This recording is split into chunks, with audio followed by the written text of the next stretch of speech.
Alright, we're finally back on day 4. I've been slowly working on some animation stuff in between now and then.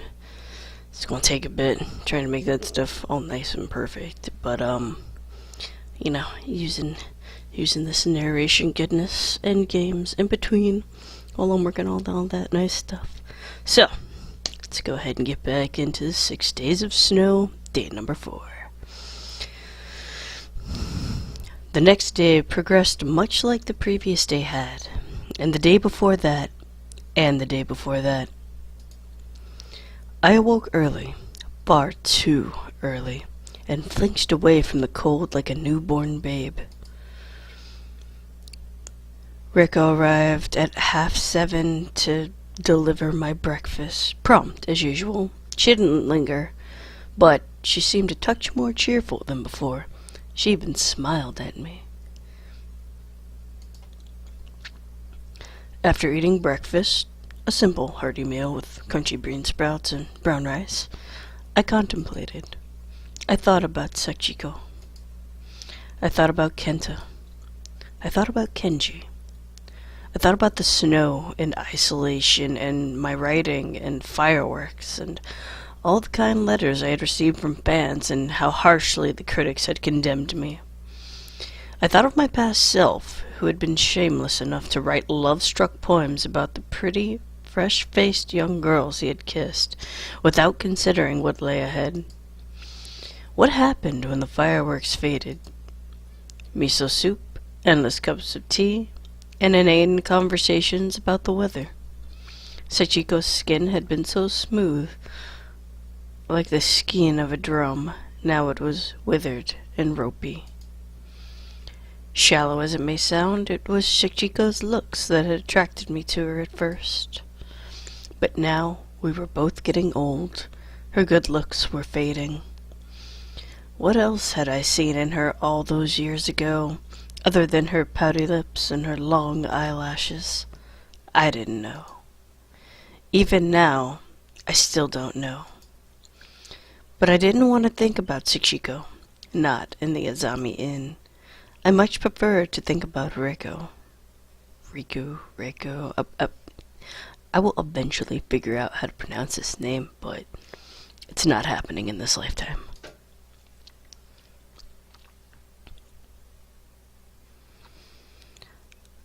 I intended to write about the snow, but I couldn't find the words. Everything sounded too cliché. And not cliché in a pleasant way, like Reiko had suggested, but cliché at its worst, dull, and bland, and uninteresting. So I scrapped it. Left with a desire to stretch my legs, I rose from my room and set off into the recesses of the Azami Inn. I walked down the corridor, the tatami floor creaking beneath my weight, just as I expected it would. This did not stem from a lack of care, as it was clear Miss Kakuichi put a great deal of effort into the upkeep of this establishment, even with a skeleton staff. Meals were always on time, and they were delicious, too. My room had been spotlessly tidy when Reiko first ushered me inside, and so were the hallways. The tatami mats must have been dusted and wiped down with white vinegar on a bi-weekly basis. But that couldn't reverse the ravages of time.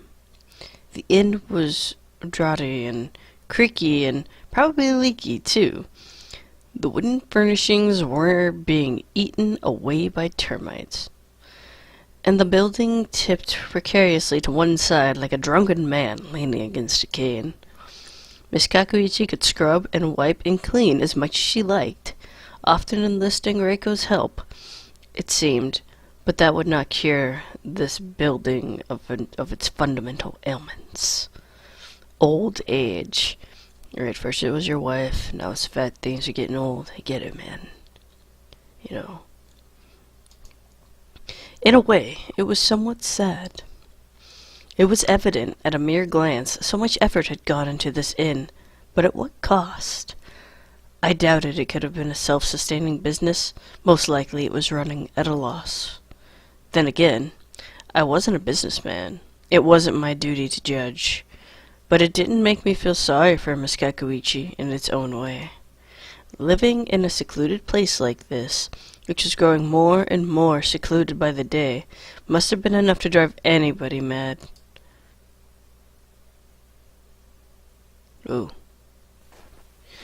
I crossed through the hallway and out of the entrance, and soon enough found myself in the snowy grounds outside the inn.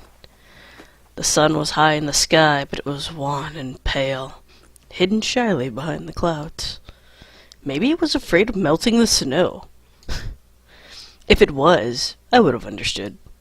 I felt guilty, too, for disturbing such a sheet of perfect, pure lily white. It was as I pondered this, my very presence crunching and compacting the once perfect snow, even if I stood there, that I heard a voice. It was light, a gentle voice, like the twittering of a robin. I was reminded of the bird I had seen skittering about in the branches of the trees the other day. But to my addled ears, the voice was even more charming. Hello, Iji.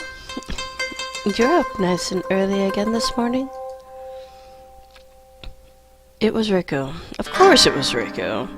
Who else in the cold, dismal place would address me so jovially? She held her trusty shovel in hand, as she had done before, the right sleeve of her kimono rolled up in such a manner that Miss Kakuichi would surely have scolded her if she had seen. Fortunately, Miss Kakuichi wasn't there. Reiko looked well for it. Hello, Reiko. I greeted her with a restrained bow. Were you shoveling snow again? Around the hot springs. They're the only reason anyone ever comes here. So we have to make them look nice. It's a bit hard, though, when it's always snowing. Isn't it difficult work for a girl your age? I can manage it. I'm used to it. I'm tough. Reiko gave me a reassuring smile, like a healthy, rosy-cheeked worker from a piece of communist propaganda, and flexed the muscles of her exposed arm. There was no muscle definition to be seen. Her arm seemed rather too delicate to support a roosting butterfly, let alone shovel snow for hours on end. But Reiko, despite the irony of her gesture, hadn't been lying. She was tough. If you live high up in the snowy mountains, perhaps it's inevitable that your outer shell will be stronger than most. If Miss Kakuichi had been there to witness this display, I fear she would have fainted. Not only was Reiko giving me a man an unabashed view of her alabaster arms, but she was doing it on purpose, too. How scandalous! Of course, there was nothing erotic about the gesture. Reiko meant it in jest, obviously. Her eyes crinkled around the edges, and she started to giggle. For all Reiko disliked her life, she was still able to smile, tell jokes, and laugh. Man, that sentence got me. The laughter pierced my heart. It hurt. Say, Ichi. Reiko looked up at me, still smiling her coy little smile. If you don't believe me, I can prove it. Prove what? That I'm stronger than I look. Oh? I raised an eyebrow in amusement. And how are you going to do that? We can have a competition. A competition? I stroked my chin, like a bard pondering their next composition.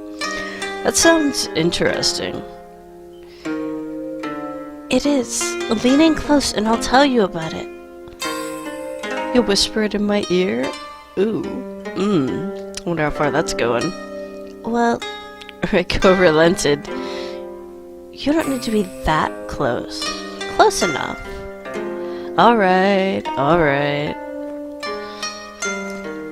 Now my interest was piqued.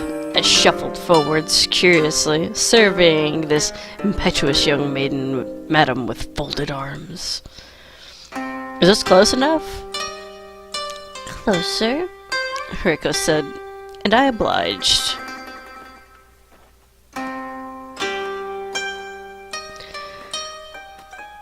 This performance repeated 3 times over until I found myself standing a good deal nearer to Reiko than I had ever intended. She was so close. I could have taken her hand in my own if I had wanted to and linked our fingers together.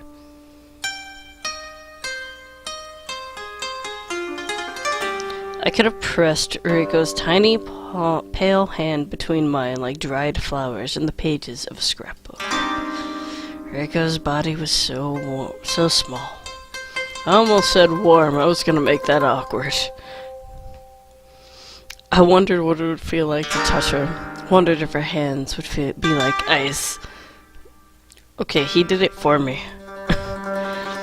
If her hands were like ice and her skin laced with snow, then her eyes were big and intense and burning, just like fireworks.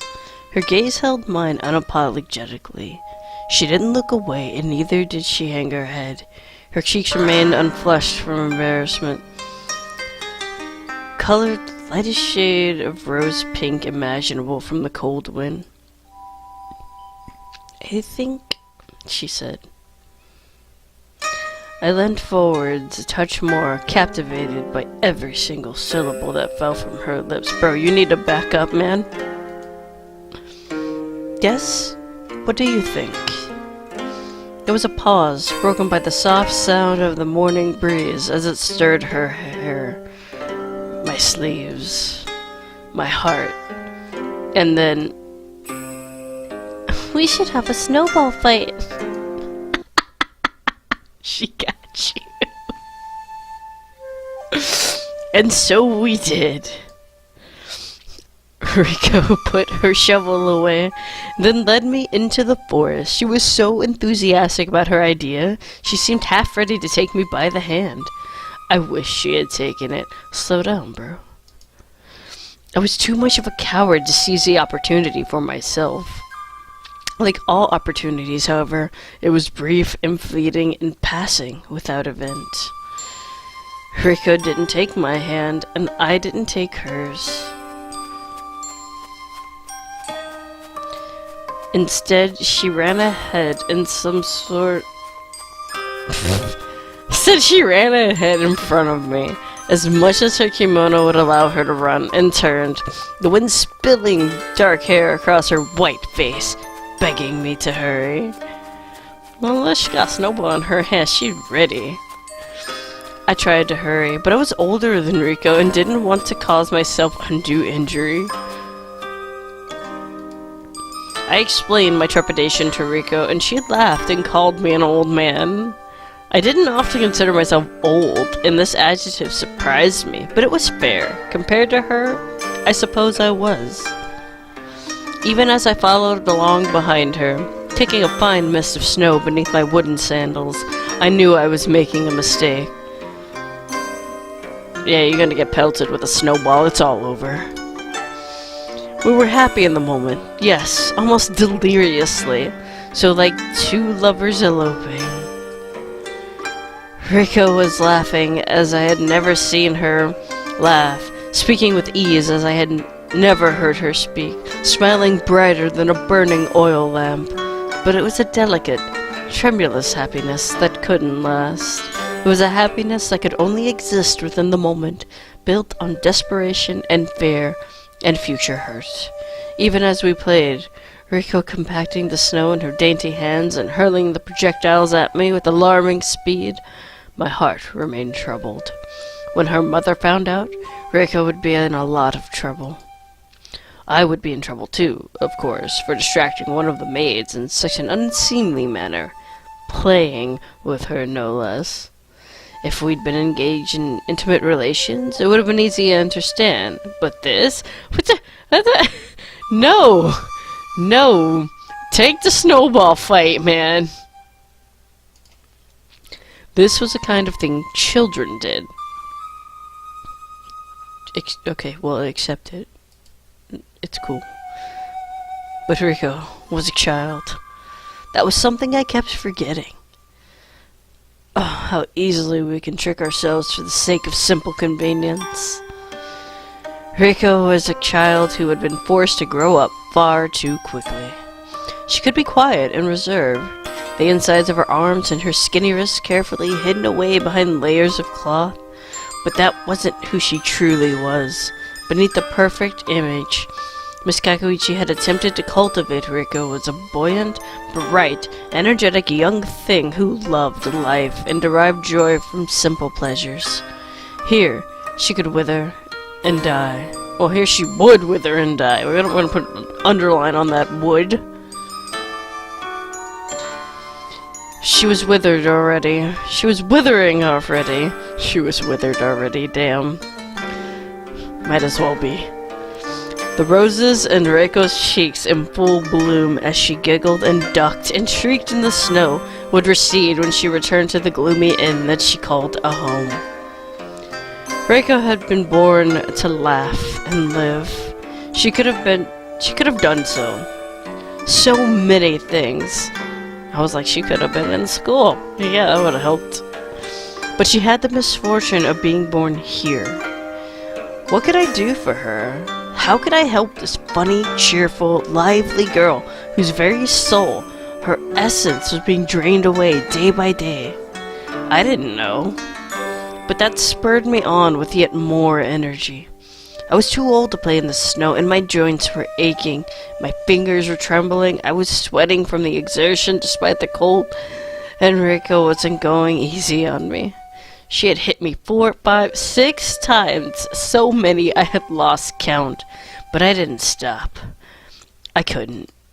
Not when she looked like she was having so much fun.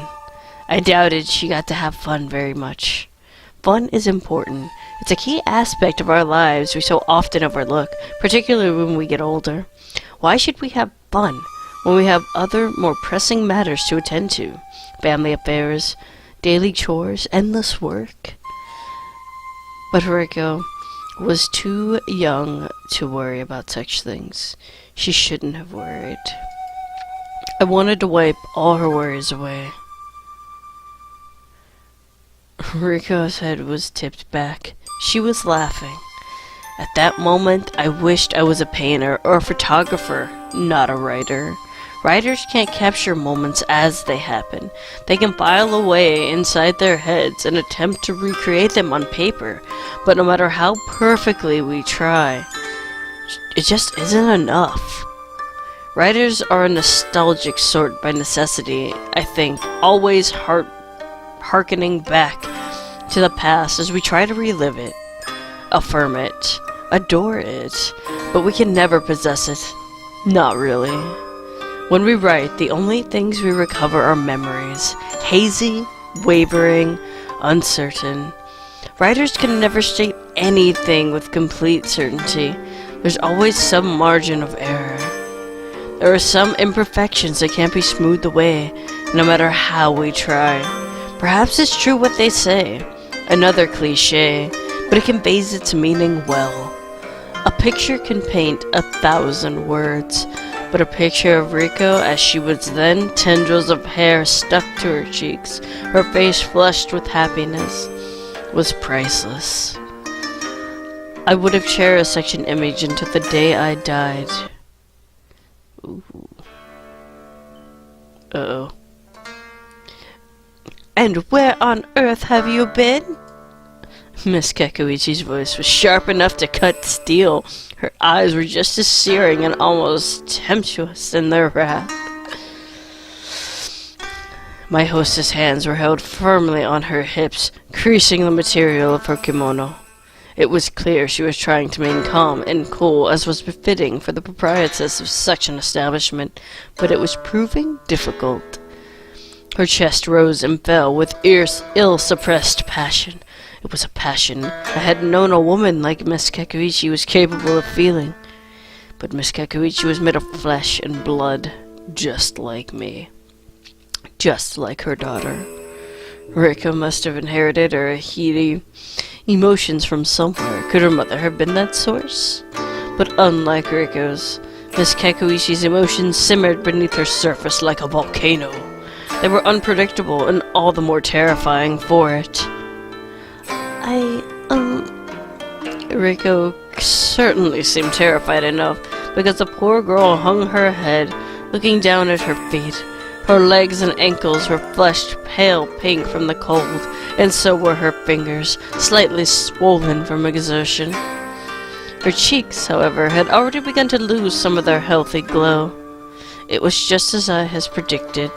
Miss Kakuichi didn't give Reiko a further chance to explain. Instead, she swept forward, her sleeves fluttering, took hold of her daughter's wrist so tightly it must have hurt. Reiko whimpered. "You should have been by the hot spring, clearly away from the snow," said Miss Kakuichi. Contrary to her obvious anger, her voice had dropped in volume. "Can you imagine how I felt when I went to check on you, only to discover that you weren't there? Did you not stop to think about me?" Reiko shuffled. "I did clear away the snow, though. I put the shovel back." "I don't care about the snow," Miss Kakuichi exclaimed. "I was worried about you. I was searching all over." I didn't think I was gone that long," Reiko replied. But it was the wrong thing to say. Miss Kakuichi's expression twisted horribly until her face no longer looked like a human's. Rather, it looked some rough, crude facsimile made with clay. The eyes and nose and mouth gouged out by clumsy, inexperienced hands. Fingers. Yeah, we'll go with fingers. For all the negative opinions I had about Miss Kakuichi, I'd never thought she was ugly. She was unsettling, yes, cold and remote, like the location of her inn, but not ugly. She was too bare-faced, despite her age, and her short hair framed her features most charmingly. Hers was a simple, understated prettiness, tarnished somewhat by age. But she was not pretty at that moment. In fact, it was quite the opposite. "Not gone for that long?" Miss Kakuichi repeated, her eyes narrowed into slits. "I was searching for half an hour for you. A whole half hour."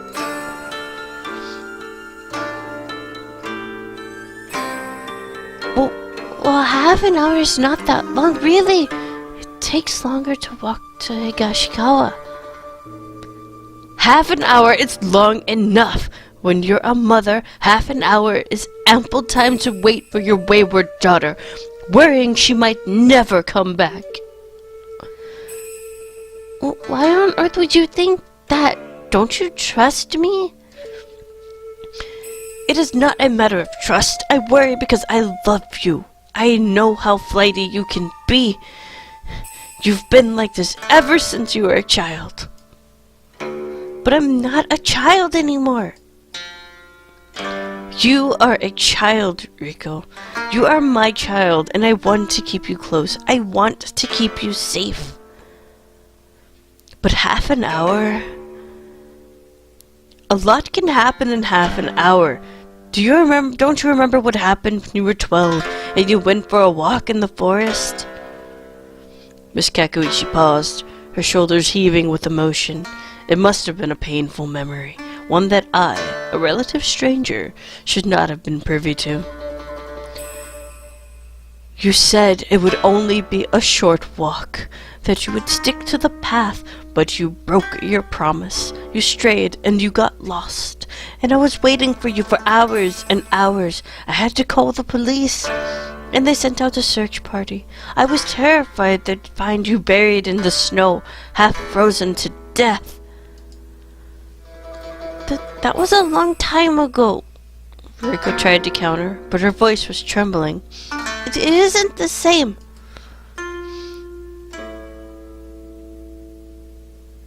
"It was not that long. You're not as old as you would like to think." But it's different. I came back this time," said Reiko. I came back, and I'm here now, and you can see me, and talk to me, and touch me, so why are you so worked up? Worked up? Miss Kekuichi repeated her daughter's inquiry, her eyebrows raised into two arches. I was making myself sick worrying about you, and this is what you have to say for yourself? You don't even apologize. Mother, No, I don't want to hear it. I don't want to hear you answer back, Reiko. It's unbecoming and supremely irritating. You're in no position to reason with me. You should be asking for forgiveness. Forgiveness for what? For being a bad daughter. Reiko's mouth fell open, stunned and shocked by the injustice of it all, but no words came out. Instead, there was a broken sob, but tears didn't well into the corner of her eyes. They remained suspiciously dry. Perhaps it was because she had known. As Reiko and I walked back through the forest, retreading our ugly footprints that scarred the pure white snow, she had fallen silent. She had shuffled a little closer to my side with each and every step, and again I had wondered whether she might take my hand. But she didn't. Instead, she had seemed content to exist beside me, our shoulders almost brushing, as she sighed. I had a lot of fun, Ichi, she said. That's good. I had a lot of fun too, I had replied. But she said it in the past tense, with a maudlin look on her face.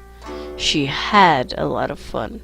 When she returned to the Azami Inn, however, that fun would be far behind her. Fun was something Reiko's childhood had been devoid of. Her life had stretched out in a long, lonely gulf, without any friends. I had been silent up until now. Anxious my interference would make matters worse, but I couldn't remain silent any longer. Reiko isn't a bad daughter, I said. It was a simple statement, but it was enough. Miss Kekuichi didn't let go of Reiko's wrist, but her grip slackened. She turned her head, looking at me with undistinguished hatred, as no proprietor should look at her guest. It was the kind of look that would have earned this establishment a very scathing review indeed, had I not known this gesture would be entirely useless and wouldn't help Reiko in the slightest. In fact, it would probably have made things worse. Oh, Miss Kekuichi said, her eyes flashing. Oh, and what gives you the right to say that, Mr. Tanabe? You have only been here 3 days. Do you profess to know my daughter better than I do? No, that isn't it, I said, struggling to keep my voice smooth. It isn't Reiko's fault that she wasn't absent. It was mine. What do you mean? I wanted to go for a walk, and I asked Reiko to accompany me. I didn't feel comfortable venturing into the forest by myself. Miss Kekuichi looked me up and down. Her eyes narrowed. Is that so? Yes, I said, and I bowed my head deeply. I apologized for any offense I might have caused.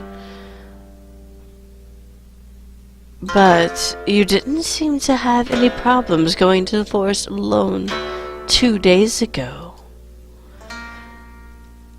Ah, yes, I remembered. I had asked Miss Kekuichi if there was anywhere I could just go for a walk, and she had responded in turn.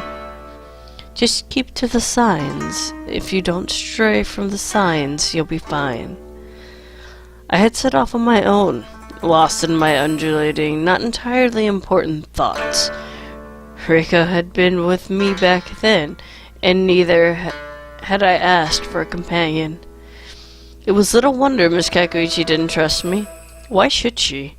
To her, it was nothing more than an unwanted interloper, forcing myself between her and her daughter. It was crude, really, uncouth. As a stranger, I had no real right to insert myself into this conversation. It would have been much more gentlemanly to skirt around the two warring factions and retreat to my room. But I couldn't do that. I might have been a stranger, but I had been too involved with Reiko to let her suffer alone. I just wanted to see if there was any interesting sights. I thought Reiko might know, given she had lived here all her life. I thought it would be better to have a guide than to search by myself. Sights? What sights? Asked Miss Kakuichi. There are none. Yes, well, Reiko told me that, but I was insistent. I'm afraid I caused some problems for her. She was in the middle of shoveling the snow, of course, but... You mean to tell me you took advantage of her? Miss Kakuichi pressed. Her grip on Reiko's wrist grew weaker and weaker. You forced her to accompany you against her will? I didn't see it like that at all. At the time, I confess. I mean, I am paying you, so... You are paying for food and board, said Miss Kakuichi sharply. Not my daughter. Reiko isn't for sale. Her time is rather more expensive than anything you could hope to give me. Yes, I realize that. She's lucky to be cared for so deeply. I see now that I can't compete. Of course you can't, said Miss Kakuichi, sniffing. How could anybody compete with a mother's love? Well, quite. Miss Kakuichi sighed as though she had a headache and let go of Reiko's wrist.